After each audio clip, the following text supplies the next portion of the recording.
월요일 출근길 시황 글로벌 스탁소 박상준입니다.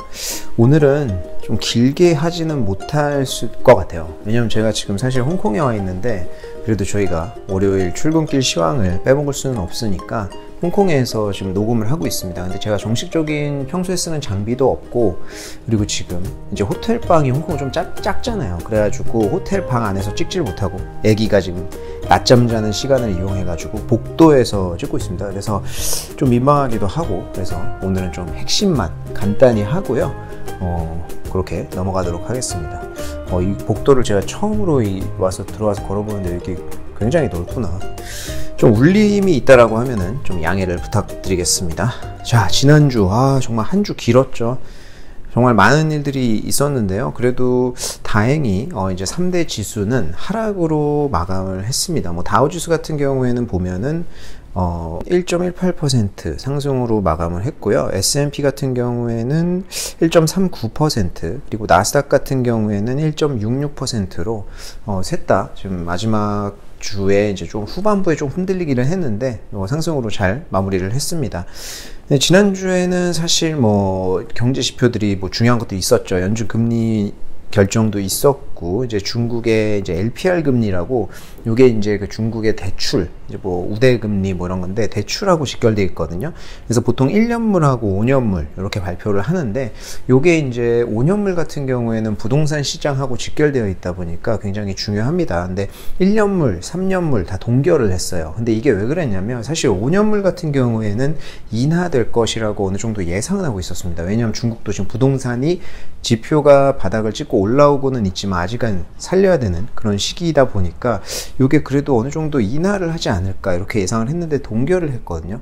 그 이유가 그 전주였었죠. 지지난주 금요일날 지준율을 깜짝 인하를 했어요. 사실 지준율이 올해는 인하가 없을 거라고 예상하고 있었거든요. 근데 깜짝 인하를 했다. 근데 왜 그러냐면 아무래도 이제 SVB 사태 같은 것들, 이제 은행 이슈들이 불거지다 보니까 중국도 당연히 영향이 있을 거지 않습니까? 그래서 이제 선제적으로 좀 조치를 하면서 깜짝 인하를 했어요. 그러다 보니까 월요일 날 발표했었던 LPR 같은 경우는 크게 인하를 하지 않고 동결을 하고 넘어갔습니다. 아무래도 이제 그 SVB 사태가 스타트업들이랑 연관이 되어 있다 보니까 중국 본토 증시에 상장되어 있는 기업들은 사실 영향이 좀 미미하다고 봐야 될 것 같고요, 직접적으로는.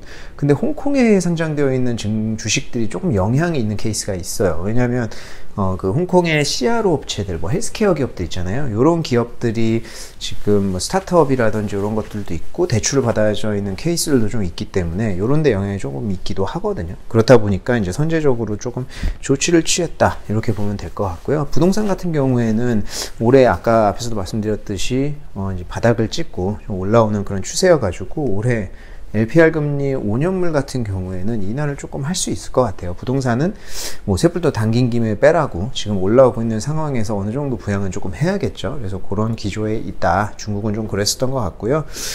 그리고 영국이 이제 인플레이션 발표를 했는데 이게 조금 충격이었죠. 이제 예상치가 10.3%였나 그랬던 걸로 기억하는데 예상치보다 높게 나왔어요. 그래서 10.4% 나오면서 연일 최고치를 경신하고 있습니다. 미국 같은 경우에는 그래도 인플레이션이 어느 정도 좀 잡혀가고 있구나, 이런 윤곽이 있는데 영국 같은 경우는 지금 식비, 특히 에너지비, 이렇게 두 개 정도가 안 떨어져요. 지금 미국 같은 경우에는 식비 좀 떨어지고 에너지는 당연히 떨어졌고, 근데 이제 영국은 사실 저희가 근데 깊이 생각해보지 않아도 에너지비가 아직까지는 좀 영향이 있구나라는 걸 알 수 있죠. 우크라이나 사태가 아직 안 끝났잖아요. 그렇다 보니까 이제 영국 같은 경우에는 아직 인플레이션이 아직은 영향을 좀 받는 편이다, 이렇게 볼 수 있고요. 근데 다음 달부터는 좀 떨어질 것 같다라고 자신감을 좀 표명을 했어요. 그래가지고 이것도 좀 지켜봐야 될 것 같고요. 연준 금리 결정이 있었죠. 예정대로 이제 0.25% 인상을 했습니다. 근데 이제 0.25% 인상은 누구나 이제 예상을 했어요. 사실은 동결을 했다라고 하면은 이거 우리가 모르는 있는 거 아니야? 이런 것들이 조금 더 우려가 되면서 오히려 더 안 좋게 작용할 것이라고 저희가 예상을 다들 하고 있었습니다. 그렇기 때문에 0.25%는 당연한 거다. 이것보다 더 올리거나 떨어지면은 그게 더 문제다, 이렇게 예상을 했는데 역시 0.25% 인상했고요. 문제는 그게 아니라 이제 그 인터뷰에서 그 이후에 이제 파월 의장이 어떤 얘기를 했느냐인데, 거기에서 금리 인하 올해 없을 것이다 이런 이야기를 해버렸거든요. 그러면서 또 증시가 한번 충격을 받았습니다. 이제 뭐 금융 섹터의 문제도 있고 조금씩 문제가 튀어나오는데, 이거 뭐 기조가 역시 인플레이션 파이터네 뭐 이런 생각을 좀 하게 되는 거죠. 근데 사실은 그날 좀 웃긴 거는 연준의 이제 파월 의장의 입보다는 옐런이 더 시장에 영향을 많이 줬어요. 그날 이제 옐런 재무장관이 지금 SVB 사태 때문에 그 예금자 보호가 미국 같은 경우에는 25만 달러거든요. 우리나라 돈으로 치면 한 3억 원 정도 되죠. 3억 원 정도 되는 보장 한도를 전액 다 보장해주겠다 이런 비슷한 얘기를 해버렸거든요. 그러다 보니까 이거 심리가 급속하게 안정되겠구나 이러면서 장이 그날은 올랐습니다. 근데 이게 지금 이런 발언 자체가 굉장히 중요한 이유가 뭐냐면, 한국도 과거에 이제 저축은행 사태가 있었잖아요. 저도 그 당시 기억하는 게, 제 와이프 계좌가 토마토저축은행에 들어가 있었거든요. 근데 토마토저축은행도 제가 기억하기로는 1하고 2가 있었어요. 근데 제가 뉴스에서 그냥 진짜 날벼락처럼 토마토저축은행이 이제 그 도산했다, 파산했다 뭐 이런 거를 본 거예요. 그 당시 와이프 돈이 거기 들어가 있었는데, 그래서 저도 후다닥 놀라가지고 바로 은행을 갔더니 그게 파산한 게 아마 1인가 그랬고, 제가 넣어놓은 게 2인가 해가지고 다행히 돈은 무사했습니다. 근데 그게 5천만 원 이하였었거든요. 그러니까 이제 5천만 원이 우리가 예금자 보호잖아요. 그래서 5천만 원 뭐 그 도산해도 우리가 받으니까 이렇게 생각할 수 있잖아요. 근데도 그 절차도 굉장히 오래 걸리고, 돈을 맡겨놓은 사람 입장에서는 그것도 불안하더라고요. 그래서 이게 사실은 그 예금자 보호를 해준다는 게 전액으로 늘린다는 것 자체가 심리적으로 얼마나 안정감을 주는지 이제 실제 예금자 입장에서는 좀 그렇게 느끼는 게 있다. 그래서 굉장히 중요했던 거고요. 근데 이게 다음날 또 번복했어요. 이제 뭐 전액 보장은 뭐 안 될 것 같다, 뭐 그런 의미가 아니었다, 뭐 이런 식으로 얘기하면서 또 장이 반락하고, 근데 금요일날 또 뭐 추가 조치하겠다 이러면서, 사실은 옐런 의장이 왜 그렇게 말을 자꾸 왔다 갔다 했는지 모르겠지만 지난주에는 좀 그렇게 몇 번 번복을 했습니다. 그래도 지금 결론적으로는 다 보장해주는 걸로 이렇게 됐습니다. 그리고 이제 주요 이슈들이 조금, 은행 이슈 아직 끝나지가 않고, 지난 한 주도 전반적인 장에 다 은행이 이제 영향을 많이 끼쳤던 그런 한 주라고 볼 수 있는데, 뭐 크레딧 스위스 같은 경우에는 지난 주말에 급하게 이제 유럽에서 막 쿵짝쿵짝 해가지고 UBS가 크레딧 스위스를 인수하는 걸로 결론이 났죠. 근데 약간 제가 느끼기로는 스위스 정부에서 약간 떠먹여준 분위기가 있어요. 왜냐면은 그 토요일인가 제가 기억하기로 UBS가 우리 인수할게 라고 제안을 했을 때 10억 달러 정도 제안을 했다고 이제 뉴스가 떴었거든요. 근데 최종 인수가는 32억 달러예요. 그러면 가치를 아무리 지금 뭐 매긴다고 해도 3배 차인데, 지금 UBS 입장에서는 진짜 완전히 무슨 물건값 흠정하듯이, 우리가 지금 예전에 중국 짝퉁시장 가가지고 뭐 완전히 반도 아니라 10분의 1로 후려치듯이 완전 깎아버린 거잖아요. 그래서 안 사겠다, 야 우리 안 사도 되니까 그냥 이 금액에 줄려면 주고 말려면 막 이런 배짱이잖아요 사실은. 그리고 스위스 중앙은행에서도 지원 금액이 제가 그때 기억하기로 그 520억 달러였나 이랬는데, 최종 금액이 이게 2배 늘어났거든요. 그러니까 인수가 완료되면서 스위스 중앙은행에서도 야 이거 뭐 520억 달러로 안 돼? 야 그럼 우리가 1000억 달러 해줄게. 1040억 달러인가? 제가 기억해요. 최종 금액이 요 정도 지원해 줄 테니까 야 좀 사줘, 뭐 이런 느낌이 좀 있다. 그래서 최종적으로 나온 거를 보면은 이제 그 32억 달러 인수를 했고, 이제 스위스 중앙은행의 지원 금액도 2배가 늘려졌다. 그래서 이제 월요일 장이 시작하기 전에 이제 결론이 났죠, 다행히. 근데 이제 아시아 증시 같은 경우에는 사실 이제 위기가 좀 고조된다고 받아들였는지 그날 아시아 증시는 월요일 날 좋지는 않았어요. 근데 미국 장 같은 경우는 또 오히려 안심 랠리가 이어졌죠. 그래서 둘이 상당히 상반된 모습을 보였다. 근데 주중에 좀 어찌 보면 이게 후속 문제의 시작이라고 봐야 될까? 저는 좀 그렇다고 보거든요. 근데 이게 스위스 금융감독청에서 크레딧 스위스의 그 삼각형 조건부 자본증권이라고 있어요. 채권이에요, 그냥. 이제 AT1이라고 하는데, 요게 이제 뭐 그냥 쉽게 후순위 채권 정도로 이해를 하시면 됩니다. 채권이 그 채권자 입장에서, 기업 입장에서 채권을 먼저 갖고요, 파산하면. 그 다음이 주식이잖아요. 그래서 주식을 주인이라고 하지 않습니까?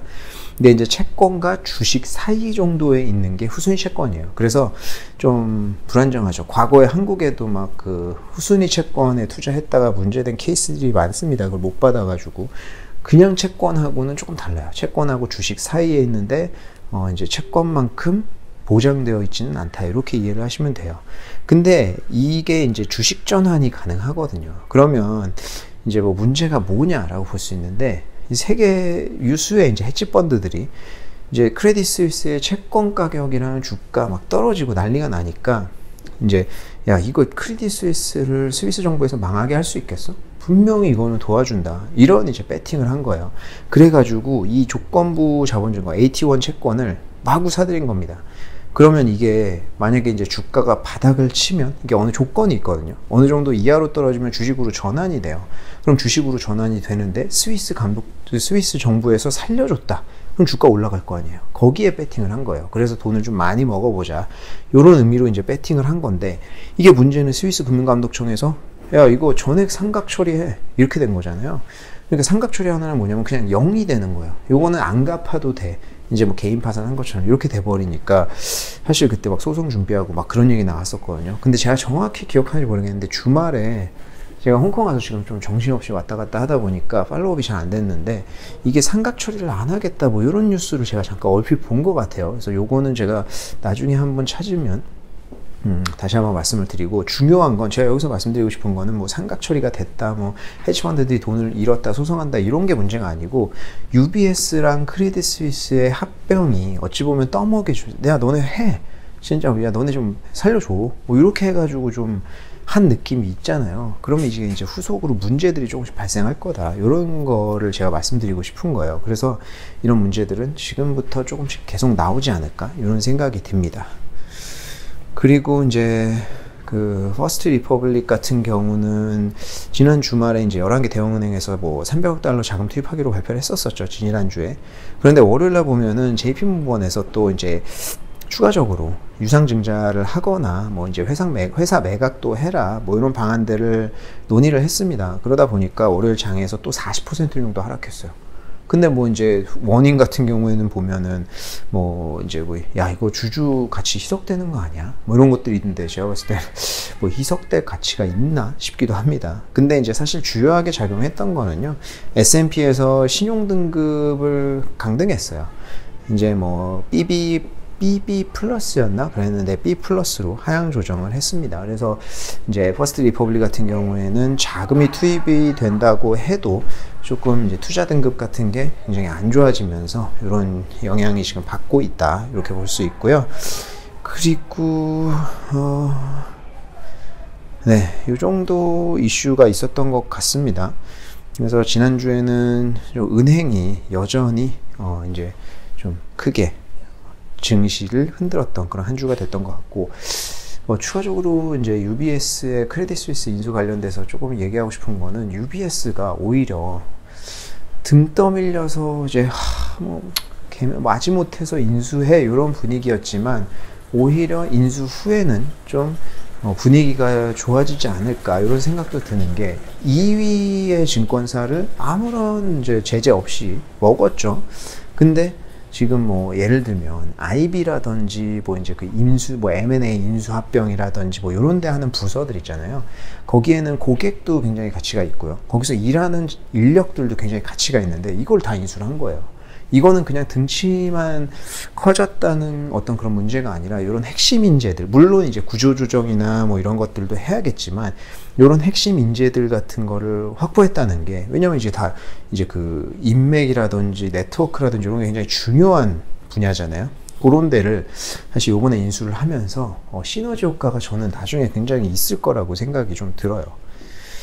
그리고 개별적으로 기업들, 그 블록이라고 하죠. 이제 SQ라는 종목 코드로 상장되어 있는 요 스퀘어인가, 제가 기억하기로 요 그 크레딧 카드, 그 신용카드 이렇게 핸드폰에 꽂으면은 신용카드 긁어가지고 결제되게 해주는 요런 앱 같은 거 했던 스타트업인데, 여기가 지금 뭐 또 불법 행위 같은 것들 이제 폭로한 쇼 보고서가 나왔어요. 그 공매도시는 보고서. 그래가지고 주가가 좀 많이 큰 폭으로 하락을 했습니다. 그리고 넷플릭스가 이제 인도에서 공격적으로 좀 영업하겠다, 뭐 이런 얘기를 하면서 주가가 그 당시 그날 목요일이었던 걸로 기억하는데 5%인가 상승하면서 마감을 했거든요. 근데 지금 OTT 시장에서는 그 인도 시장이 사실 차세대 시장이라고 봐야 돼요. 디즈니 플러스도 마찬가지고 넷플릭스도 마찬가지고, 네, 그쪽 시장에서 굉장히 공격적으로 영업을 하고 있어요. 그래서 이제 그쪽에서 지금 가격 경쟁을 하면서 좀 출혈도 마다하지 않고 굉장히 싼 가격에 이제 그 서비스를 제공을 하면서 경쟁을 하고 있는데, 넷플릭스가 이제 아무래도 이제 인도의 인구도 많고 하다 보니까 그쪽에서 좀 더 공격적으로 한번 해보겠다 이렇게 나서면서 주가가 좀 많이 올랐는데, 좀 기대해 볼 만한 부분이 있다라는 생각은 들어요. 아무래도 이제 넷플릭스가 우리가 뭐 이제 그 발리우드의 작품이나 이런 것들이 뭐 이제 익숙치 않다 보니까 많이 보지는 않는데, 제가 듣기로는 그쪽에 괜찮은 작품들도 꽤 많이 나오는 걸로 알고 있거든요.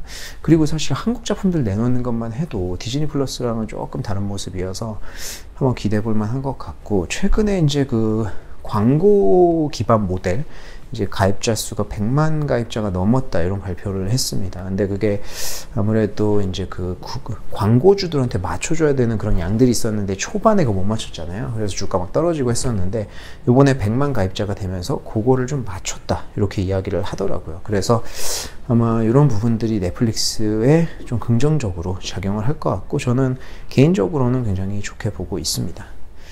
그래서 제가 이제 이번 주는 조금 길게 찍지는 못하고, 자세히 제가 이제 항상 하는 코너들 같은 것들은 많이 못하는 편인데, 요 정도로 이번 주는 좀 마무리를 하고요. 다음 주에는 또 다시 정식적인 컨텐츠로 찾아뵙도록 하겠습니다. 그럼 이번 주도 화이팅 하시고요. 제가 또 인사드리겠습니다. 감사합니다. 이번 주도 화이팅!